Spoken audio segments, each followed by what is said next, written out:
السلام علیکم۔ کسی بادشاہ کا وزیر ایک بڑا ہوشیار اور عقل مند تھا۔ اچانک وہ بادشاہ کی ملازمت چھوڑ کر اللہ کی عبادت میں مشغول ہو گیا۔ ایک دن بادشاہ اس کے پاس گیا اور اس سے پوچھا، تم نے میری ملازمت کیوں چھوڑ دی؟ وزیر نے کہا، 5 باتوں کی وجہ سے میں نے آپ کی ملازمت چھوڑ دی۔ بادشاہ نے ان 5 باتوں کے بارے میں پوچھا۔ پہلی بات تو یہ کہ آپ بیٹھے رہتے تھے اور میں آپ کی بارگاہ میں کھڑا رہتا تھا۔ اب اللہ تعالیٰ کی خدمت میں حاضر ہوا ہوں تو کھڑے ہو کر بھی عبادت کر سکتا ہوں اور بیٹھ کر بھی۔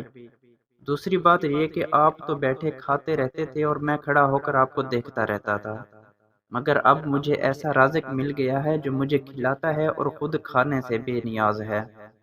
تیسری بات یہ ہے کہ آپ سوتے رہتے تھے اور میں آپ کا پہرا دیا کرتا تھا۔